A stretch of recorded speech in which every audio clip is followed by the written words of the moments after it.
சட்டமன்ற தேர்தலுக்கான மத்திய தேர்தல் பார்வையாளர்களை நியமித்தது தேர்தல் ஆணையம்.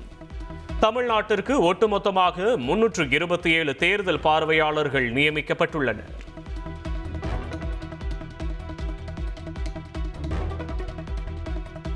தாவேக நிர்வாகி ஆதவர்ஜுனாவின் கருத்திற்கு மறுப்பு தெரிவித்து நடிகர் ரஜினிகாந்த் அறிக்கை ஒன்றை வெளியிட்டுள்ளார்.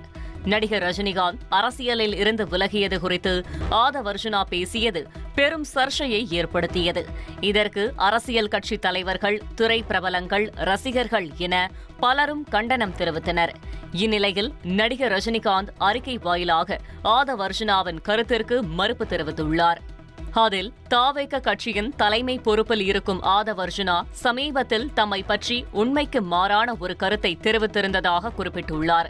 அவருடைய அவதூறு கருத்தை கண்டித்து தமக்கு ஆதரவாக குரல் கொடுத்த பல அரசியல் கட்சி தலைவர்கள், திரையுலக நண்பர்கள் மற்றும் ரசிகர்களுக்கு தமது மனமார்ந்த நன்றியை தெரிவித்துள்ளார்.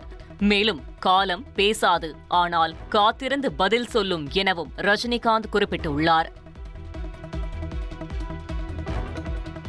ஆதவர்ஜுனாவின் சர்ச்சை பேச்சுக்கு அறிக்கை மூலம் மறுப்பு தெரிவித்துள்ளார் நடிகர் ரஜினிகாந்த். காலம் பேசாது, காத்திருந்து பதில் சொல்லும் என குறிப்பிட்டுள்ளார். 2019ஆம் ஆண்டு நடந்த நிகழ்ச்சி ஒன்றில் இதே வாசகத்தை ரஜினிகாந்த் பேசிய வீடியோ சமூக வலைதளங்களில் தற்போது மீண்டும் வைரலாகி வருகிறது. காலம் சொல்லும், காலம் பேசாது, என்ன அதிசயம், எல்லாவற்றுக்கும் காலம்தான் பதில் சொல்லும். காலம் பேசாது, என்ன அதிசயம், எல்லாவற்றுக்கும் காலம்தான் பதில் சொல்லும். தமிழக சட்டமன்ற தேர்தலில் விஜயின் தமிழக வெற்றிக் கழகம் தனித்து போட்டியிடுகிறது. தேசிய ஜனநாயக கூட்டணியில் இணையும் என பேசப்பட்டு வந்த நிலையில் தாவேக தனித்து களம் காண்கிறது. விரைவில் வேட்பாளர் பட்டியல் வெளியாக உள்ள நிலையில் விஜய் உள்ளிட்ட தாவேக முக்கிய தலைவர்கள் சென்னையில் களம் இறங்குகின்றனர்.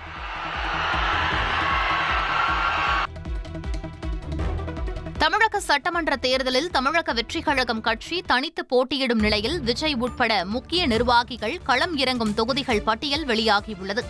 அதன்படி பெரம்பூர் தொகுதியில் கட்சித் தலைவர் விஜய் போட்டியிடுகிறார்.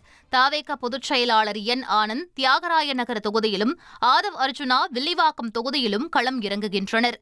மரிய வில்சன் ஆர்கே நகரிலும், வெங்கட்ராமன் மயிலாப்பூரிலும், 1000 விளக்கு தொகுதியில் ஜெயசிட்டி பிரபாகரும் போட்டியிடுகின்றனர். சட்டமன்ற தேர்தலில் தாவேகா தனித்து களம் காண்பதால் 4 முனை போட்டி உறுதியாகி இருக்கிறது. வெற்றி தோல்வி குறைந்த வாக்குகள் வித்தியாசத்திலேயே இருக்கும் என்பதால் தமிழக அரசியல் களம் சூடுபிடித்துள்ளது. தமிழ்நாடு புதுச்சேரி சட்டமன்ற தேர்தலுக்கான திமுக வேட்பாளர் நேர்காணல் தொடங்கியுள்ளது. புதுச்சேரி மற்றும் காரைக்கால் மாவட்டங்களைச் சேர்ந்த விருப்ப மனுதாரர்களிடம் முதல்வர் ஸ்டாலின் நேர்காணல் நடத்தி வருகிறார். தேசிய ஜனநாயக கூட்டணியில் விரைவில் தொகுதி பங்கீடு நடைபெறும் என்று கூட்டணியின் தலைவரான எடப்பாடி பழனிசாமி தெரிவித்துள்ளார். அதிமுக தேர்தல் அறிக்கையும் விரைவில் வெளியாகும் என்றும் அவர் கூறியுள்ளார். சட்டமன்ற தேர்தல் தொகுதி பங்கீடு தொடர்பாக திமுக, மார்க்சிஸ்ட் கம்யூனிஸ்ட் கட்சிகளிடையே 3ஆம் கட்ட பேச்சுவார்த்தை நடைபெற்றது. தேர்தல் தேதி அறிவிக்கப்பட்டுள்ள நிலையில் 2 நாளில் தொகுதி பங்கீடு இறுதி செய்யப்படும் என்று மார்க்சிஸ்ட் மாநில செயலாளர் சண்முகம் தெரிவித்துள்ளார். சட்டமன்ற தேர்தலுக்கான மதிமுகவின் தேர்தல் அறிக்கையை அக்கட்சியின் பொதுச் செயலாளர் வைகோ வெளியிட்டார். ஆளுநர் பதவி அகற்றப்பட வேண்டும் என்று மதிமுக தேர்தல் அறிக்கையில் தெரிவிக்கப்பட்டுள்ளது. தமிழகத்தில் சட்டம் ஒழுங்கு பிரச்சினை மற்றும் பெண்களுக்கு எதிரான பாலியல் குற்றங்களை கண்டித்து என்டிஏ கூட்டணி கட்சிகள் சார்பில் ஆர்ப்பாட்டம் நடைபெற்றது. சென்னை விருகம்பாக்கத்தில் நடைபெற்ற ஆர்ப்பாட்டத்தில் அதிமுக பொதுச் செயலாளர் எடப்பாடி பழனிசாமி பங்கேற்றார். மதுரை ஆர்ப்பாட்டத்தில் பாஜக தலைவர் நயினார் நாகேந்திரன், தஞ்சையில் அமமுக தலைவர் தினகரன், கடலூரில் பாமக தலைவர் அன்புமணி, ஈரோட்டில் தமிழ் மாநில காங்கிரஸ் தலைவர் ஜி.கே. வாசன் கலந்து கொண்டு ஆர்ப்பாட்டத்தில் ஈடுபட்டனர். இந்த ஆர்ப்பாட்டத்தில் தமிழக அரசிற்கு எதிராக முழக்கங்கள் எழுப்பப்பட்டது. திமுக ஆட்சியில் பெண்களுக்கு எதிரான வன்கொடுமைகள் நடைபெறாத நாளே இல்லை என்று அதிமுக பொதுச் செயலாளர் எடப்பாடி பழனிசாமி குற்றம் சாட்டியுள்ளார். விலைவாசி உயர்வை கட்டுப்படுத்த திமுக அரசு எந்த நடவடிக்கையும் எடுக்கவில்லை என்றும் அவர் விமர்சித்துள்ளார்.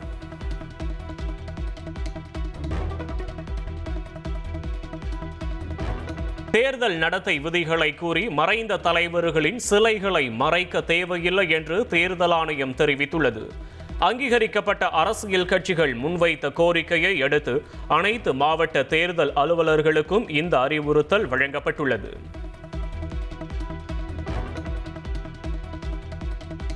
புதுச்சேரியில் என்டிஏ கூட்டணியில் தொகுதி பங்கீடு இறுதி செய்யப்பட்ட நிலையில் கூட்டணியிலிருந்து வெளியேற முதலமைச்சர் ரங்கசாமி திட்டமிட்டுள்ளதாக தகவல் வெளியாகியுள்ளது.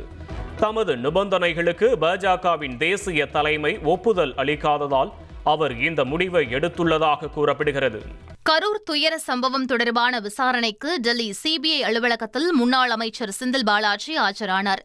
கரூர் வேலுசாமிபுரத்தில் கடந்த ஆண்டு செப்டம்பர் 27ஆம் தேதி நடைபெற்ற தவேக தலைவர் விஜயின் பரப்புரை கூட்டத்தின் போது ஏற்பட்ட கூட்ட நெரிசலில் சிக்கி 41 பேர் உயிரிழந்தனர். இந்த சம்பவம் தொடர்பாக உச்சநீதிமன்ற உத்தரவின் பேரில் சிபிஐ வழக்கு பதிவு செய்து விசாரணை மேற்கொண்டு வருகின்றது. ஏற்கனவே இந்த விவகாரத்தில் தொடர்புடைய தமிழக வெற்றிக் கழகத்தின் நிர்வாகிகள், அதன் தலைவர் விஜய், மாவட்ட ஆட்சியர் மற்றும் காவல்துறை அதிகாரிகள் என பலரிடம் சிபிஐ விசாரணை நடத்தியது. இந்நிலையில் முன்னாள் அமைச்சர் செந்தில் பாலாஜியை விசாரணைக்கு அழைக்க சிபிஐ சம்மன் அனுப்பியது. இதனைத் தொடர்ந்து டெல்லியில் உள்ள சிபிஐ தலைமை அலுவலகத்தில் செந்தில் பாலாஜி விசாரணைக்கு ஆஜரானார். நெல்லை மாவட்டம் திசையன் விளையில் எரிந்து போன காரில் 4 சடலங்கள் மீட்கப்பட்ட சம்பவம் பெரும் அதிர்ச்சியை ஏற்படுத்தியுள்ளது. பெட்டைக்குளத்தில் இருந்து ஆற்றங்கரை பள்ளிவாசல் செல்லும் சாலையில் உள்ள காட்டுப்பகுதியில் இந்த சம்பவம் நிகழ்ந்துள்ளது. தகவல் அறிந்து 4 காவல் நிலைய ஆய்வாளர்கள் அப்பகுதிக்கு விரைந்தனர். மேலும் வள்ளியூர் டிஎஸ்பி வெங்கடேஷ் தலைமையில் போலீசார் தீவிர விசாரணை மேற்கொண்டனர். தடய அறிவியல் துறையினரும் சம்பவ இடத்திற்கு வந்து ஆய்வு செய்தனர். இறந்தவர்கள் சென்னையை சேர்ந்தவர்கள் என்பதும் ஒரே குடும்பத்தைச் சேர்ந்த கணவன், மனைவி, 2 குழந்தைகள் எனவும் ஆத்தங்கரை பள்ளிவாசல் விடுதியில் தங்கும் அறை புக்கிங் செய்திருந்ததாக காவல்துறையினர் விசாரணையில் தகவல் தெரியவந்துள்ளது. ஆற்றங்கரை பள்ளிவாசலுக்கு சுற்றுலா வந்தவர்கள் கடன் தொல்லையால் தற்கொலை செய்திருக்கலாம் என்ற கோணத்தில் காவல்துறையினர் விசாரணை மேற்கொண்டு வருகின்றனர். இதனிடையே எரிந்த நிலையில் உள்ள உடல்களை மீட்கும் போது 2 குழந்தைகளும் தாயினை கட்டிப்பிடித்த நிலையில் எரிந்து கிடந்தது சோகத்தின் உச்சம். அதனைத் தொடர்ந்து வாகன பதிவு எண் அடிப்படையில் இறந்தவருடைய பெயர் முகமது ரபி மற்றும் மனைவி பெயர் சையது நஸ்ரின் ஃபாத்திமா என தெரிகிறது. கடந்த சில மாதங்களுக்கு முன்பு கடன் தொல்லையால் சென்னை நந்தம்பாக்கத்தில் உள்ள தனது வீட்டை விற்றதாகவும் கூறப்படுகிறது. விருதுநகர் மாவட்டம் சாத்தூரில் உரிய ஆவணங்கள் இன்றி கொண்டு செல்லப்பட்ட 90 லட்சம் ரூபாய் மதிப்புள்ள தங்க நகைகளை தேர்தல் பறக்கும் படை பறிமுதல் செய்தது. தாசில்தார் அலுவலகத்தில் நகைகள் ஒப்படைக்கப்பட்ட நிலையில் மதுரையைச் சேர்ந்த நகை வியாபாரியிடம் விசாரணை நடைபெற்று வருகிறது. ஓசூர் அருகே மாநில எல்லையில் நடத்தப்பட்ட வாகன சோதனையில் உரிய ஆவணங்கள் இன்றி கொண்டு செல்லப்பட்ட 2,34,00,000 பணம் பறிமுதல் செய்யப்பட்டது. பல்வேறு வங்கி ஏடிஎம்களில் நிரப்புவதற்கு கொண்டு செல்லப்பட்ட பணத்திற்கு உரிய ஆவணங்கள் இல்லாததால் பறக்கும் படை அதிகாரிகள் இந்த நடவடிக்கையை எடுத்துள்ளனர். திருவள்ளூரில் என்டிஏ கூட்டணி கட்சிகள் சார்பில் நடைபெற்ற கண்டன ஆர்ப்பாட்டத்தில் அதிமுக மாவட்ட செயலாளர் மேடையிலேயே மயங்கி விழுந்ததால் பரபரப்பு ஏற்பட்டது. உடனடியாக மாவட்ட செயலாளரை மீட்ட கட்சி தொண்டர்கள் திருவள்ளூர் அரசு மருத்துவக் கல்லூரி மருத்துவமனைக்கு கொண்டு சென்றனர். நாடாளுமன்ற மக்களவையில் அமளியில் ஈடுபட்ட 8 எம்பிக்களின் சஸ்பெண்ட் உத்தரவை ரத்து செய்திருக்கின்றனர். காங்கிரஸ் உள்ளிட்ட எதிர்க்கட்சிகளின் தொடர் கோரிக்கையை ஏற்று தீர்மானம் நிறைவேற்றப்பட்ட நிலையில் நாடாளுமன்றத்தில் பேனர்கள் உள்ளிட்டவை பயன்படுத்தக்கூடாது என்று சபாநாயகர் அறிவுறுத்தியுள்ளார். சென்னையில் 2வது நாளாக தங்கம் விலை சவரனுக்கு 480 ரூபாய் குறைந்துள்ளது. 1 கிராம் 14,650 ரூபாய்க்கும், 1 சவரன் தங்கம் 1,17,200 ரூபாய்க்கும் விற்பனை செய்யப்படுகிறது.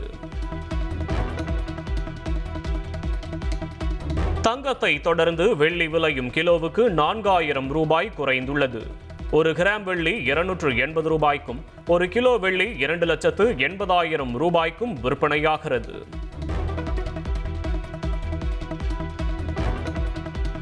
புதுக்கோட்டை மாவட்டம் அறந்தாங்கியில் திருமணத்திற்காக வைத்திருந்த 137.5 பவுன் தங்க நகைகள், 10,000 ரூபாய் ரொக்கம் மற்றும் சில வெள்ளிப் பொருட்கள் கொள்ளையடிக்கப்பட்ட சம்பவம் பரபரப்பை ஏற்படுத்தியுள்ளது.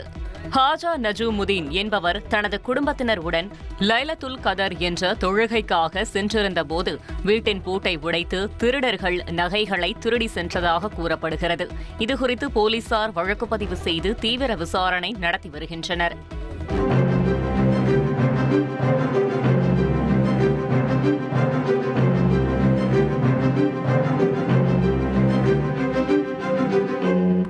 ஹார்முஸ் நீரிணையை கடந்து இந்தியாவின் நந்தாதேவி கப்பல் 46,500 மில்லியன் டன் சமையல் எரிவாயுடன் எண்ணெய் கப்பல் குஜராத்திற்கு வந்தடைந்துள்ளது.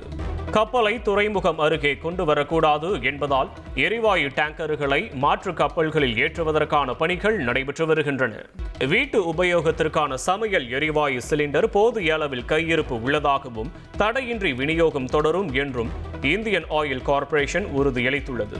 பொதுமக்கள் பதற்றத்தில் முன்கூட்டியே சிலிண்டர்களை முன்பதிவு செய்ய வேண்டாம் என்றும் அந்நிறுவனம் கேட்டுக்கொண்டுள்ளது. ஆப்கானிஸ்தான் தலைநகர் காபூலில் உள்ள மருத்துவமனை மீது பாகிஸ்தான் நடத்திய வான்வழி தாக்குதலில் 400 பேர் உயிரிழந்துள்ளதாகவும் 250 பேர் படுகாயமடைந்துள்ளதாகவும் தெரிவிக்கப்பட்டுள்ளது. உயிரிழந்தவர்களில் பெரும்பாலானோர் மருத்துவமனையில் சிகிச்சை பெற்று வந்த நோயாளிகள் என கூறப்படுகிறது. தாக்குதலில் போதைப் பொருள் மறுவாழ்வு மருத்துவமனையின் பெரும் பகுதி தரைமட்டமானதாகவும் தலிபான் அரசு கூறியுள்ளது. இதனிடையே தலிபான்களின் இந்த குற்றச்சாட்டிற்கு மறுப்பு தெரிவித்துள்ள பாகிஸ்தான் தாங்கள் பயங்கரவாத குழுக்களின் ராணுவ நிலைகள் மற்றும் ஆயுத கிடங்குகளை மட்டுமே தாக்கியதாக கூறியுள்ளது.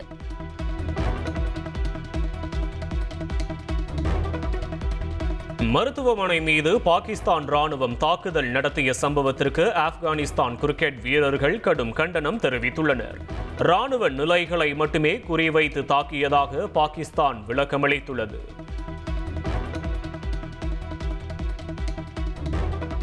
ஈராக் தலைநகர் பாக்தாத்தில் உள்ள அமெரிக்க தூதரகம் மீது ஈரான் சரமாரியாக ஏவுகணை மற்றும் ட்ரோன்கள் மூலம் தாக்குதல் நடத்தியுள்ளது. 3 ட்ரோன்கள் 4 ஏவுகணைகள் தூதரக வளாகத்திற்குள் விழுந்து வெடித்த நிலையில் பாதுகாப்பு அதிகரிக்கப்பட்டுள்ளது. இம்மாத இறுதியில் சீனாவுக்கு மேற்கொள்ளவிருந்த பயணத்தை அமெரிக்க அதிபர் ட்ரம்ப் திடீரென ஒத்திவைத்துள்ளார்.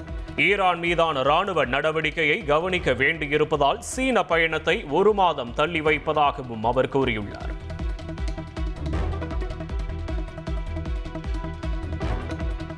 கியூபாவை கைப்பற்றினாலும் விடுவித்தாலும் அந்த நாட்டில் நான் நினைத்ததை எல்லாம் செய்வேன் என்று அதிபர் ட்ரம்ப் அதிரடியாக கூறியுள்ளார். கியூபா ஒரு தோல்வியடைந்த தீவு என்றும் அதனை கைப்பற்றும் பாக்கியம் தமக்கு கிடைக்கும் என்றும் அவர் தெரிவித்துள்ளார். விஜய், தனுஷ், சூர்யாவை தொடர்ந்து நடிகர் சிம்புவுடன் நடிகை மமிதா பைஜு நடிக்க உள்ளதா தகவல்கள் வெளியாகியிருக்கு.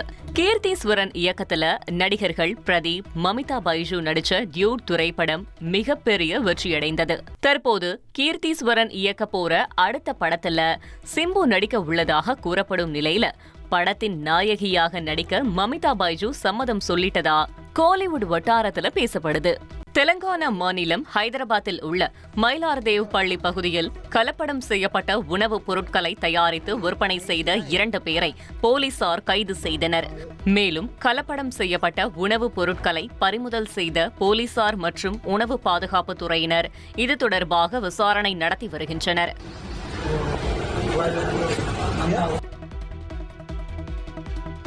ஹிமாச்சல பிரதேசத்தின் மணாலியில் கடும் பனிப்பொழிவு நிலவி வருகிறது. இதன் காரணமாக மலைப்பகுதி, வீடுகள், கட்டிடங்கள் மற்றும் மரங்கள் வெண்போர்வை போர்த்தியது போல் காட்சியளிக்கின்றன. பனிப்பொழிவால் சாலைகள் மூடப்பட்டுள்ள நிலையில் போக்குவரத்து பாதிக்கப்பட்டுள்ளது.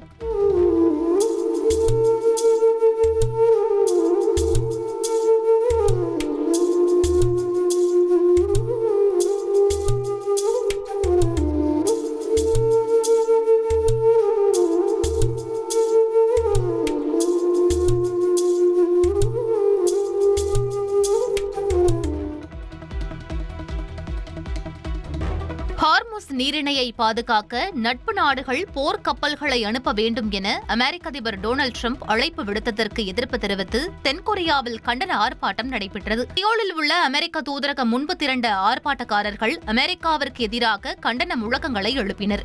மேலும் தென்கொரியாவின் படைகளை போருக்கு அனுப்பக்கூடாது என அந்நாட்டு அரசாங்கத்தை அவர்கள் வலியுறுத்தினர்.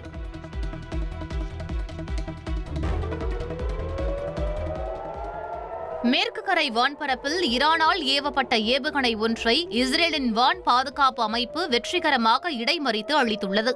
மேற்கு கரையில் உள்ள ஹெப்ரோன் நகரின் வான்பரப்பில் ஈரான் ஏவுகணை வெடித்து சிதறிய நிலையில் இதன் காரணமாக இஸ்ரேலின் பல நகரங்களில் அபாய ஒலிகள் முழங்கின.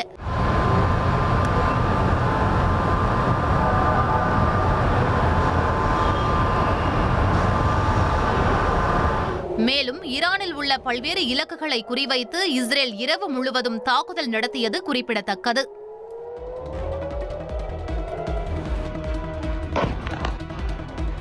ஈராக் தலைநகர் பாக்தாதில் அமைந்துள்ள ஹோட்டல் மீது ட்ரோன் தாக்குதல் நடத்தப்பட்டதால் பரபரப்பு ஏற்பட்டது. இந்த தாக்குதலில் ஹோட்டலின் மேல் பகுதி தீப்பற்றி எரிந்த நிலையில் கரும்புகை வெளியேறியது. இந்த விபத்தில் உயிர் சேதம் ஏற்படாத நிலையில் அமெரிக்க தூதரகத்தை குறிவைத்து நடத்தப்பட்ட தாக்குதலின் ஒரு பகுதியாகவே இந்த ஹோட்டல் சேதமடைந்ததாக கருதப்படுகிறது.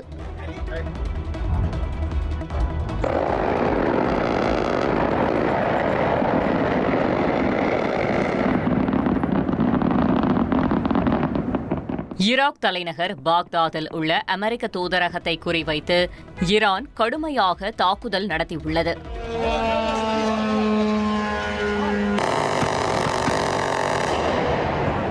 இந்த தாக்குதலில் 5 ட்ரோன்கள் மற்றும் ஏவுகணைகள் பயன்படுத்தப்பட்டதாக தெரிவிக்கப்பட்டுள்ளது.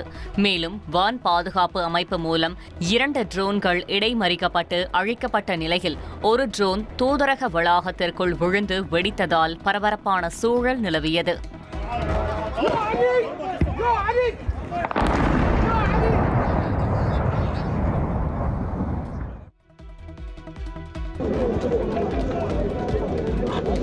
நைஜீரியாவின் மைதுகுரி நகரில் அடுத்தடுத்து நிகழ்ந்த குண்டுவெடிப்பு சம்பவங்களால் பெரும் பரபரப்பு ஏற்பட்டது.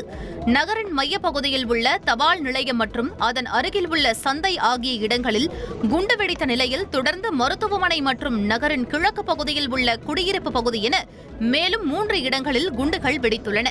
இந்த தொடர் தாக்குதல்களால் மக்கள் அச்சத்தில் உறைந்துள்ள நிலையில் பாதுகாப்பு படையினர் சம்பவ இடங்களுக்கு விரைந்துள்ளனர்.